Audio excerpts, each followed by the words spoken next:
May 19th, 1993. Vassula writes, although Jesus was dictating to me since I arrived in Israel, I could not feel his presence. It is a total desert. Lama sabachthani. Have you accompanied me all the way to your country Israel to abandon me? If you are the Holy One who brought me in your homeland, to walk where you walked, to breathe and smell the air of the earth you breathed once, and to taste the produce you yourself tasted, is it so that you abandon me? So why are you so far from me? Why are you silent? Yeshua, the footnote reads, Jesus in Aramaic. Yeshua, lama sabachthani.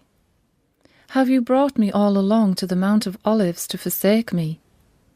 Is it, my Lord, so that I feel loneliness, your anguishes of Gethsemane? Did you want me to feel the horrific denials and betrayals that you went through? Are you showing my soul what your sensitive heart went through that night? Why are you hiding from me then in your land? You know how much my soul and heart are pining away with love for you, and how I long, oh how I long to gaze on you incessantly, to the point of insanity. Yeshua, you know how my soul thirsts for you, so why have you turned your back to me? Yeshua, why do you take pleasure in breaking every fibre of my heart? You made out of me a target for your archery, thrusting arrow after arrow. Am I to cover myself from the rain of your arrows? When thus I lost you now, how am I to stand alone? Have you brought me all this way to desert me? Yeshua, I lost all the taste for life now that you have gone. But tell me the reason at least for your abrupt decision. Is it right for you to carry me in your homeland and ignore me? Would it be that you had second thoughts about me? O my faithful Yeshua, I cry out to you, but silence is the only thing I hear. I stand in the heart of your homeland, but you take no notice of my wretched soul. When I went to the gates of Jerusalem, when I took my seat in your country, no sooner had I entered your land, my praises echoed in every ear. You let me build up my hopes upon entering your city. But no sooner had I entered than you shut out my soul from your light. When one is deprived of your presence, does not your heart feel it? By your own initiative, you traced a path for me to reach you, and now you take pleasure in plunging me into darkness. Night is my sole route companion. Were you to pass me, I would not see you. Were you to touch me, I would not feel you, nor would I detect your presence. So how am I to walk now without your light? I am full of fear before this emptiness. Why do you do this to your faithful friend? Yeshua, is this the way you treat your guests? I shall set my case before our eternal Father, and to the other one. The footnote reads, Father Michael O'Carroll, the one you have given me as my counsellor. If I am innocent, they will bring me hope. She writes, that same morning I set out my case before Father O'Carroll and wept.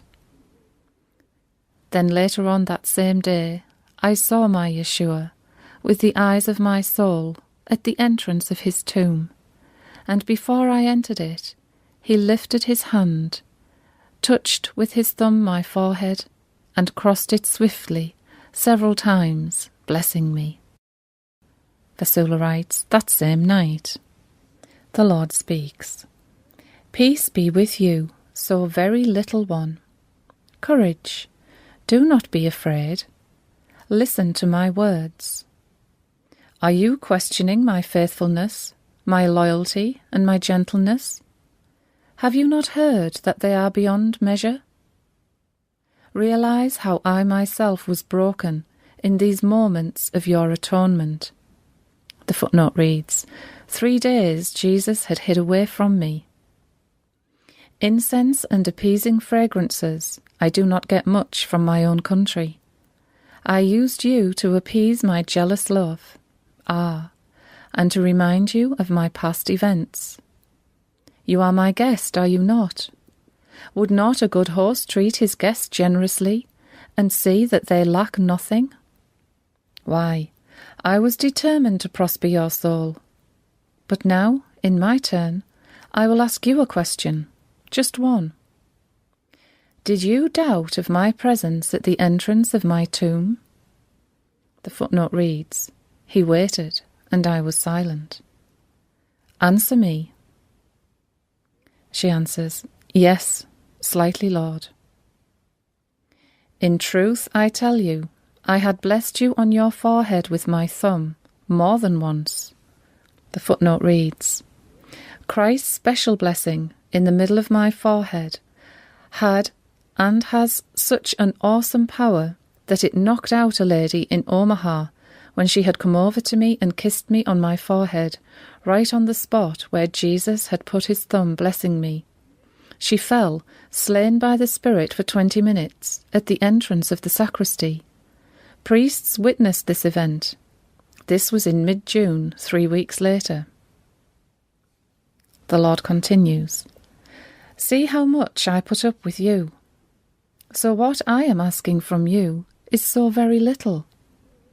The footnote reads, Since I felt abandoned by him, I could not stand the Canadian pilgrims' demands for signing autographs constantly for them. This little task became heavy. Learn from me, learn from my patience and from my tolerance, and understand how much I put up with you. Vassula writes, Just after this message which was given around midnight, Jesus asked me to stay awake for 1.5 hours to keep him company and adore him. I kept love and loyalty who leaned down from heaven in my embrace, and the spouse of all mankind rejoiced to be loved, prolonging his visit. And I, in my misery, was guaranteed over and over again a faithful and an eternal love. The footnote reads, Jesus then came for the same adoration 3 nights in a row, to be loved.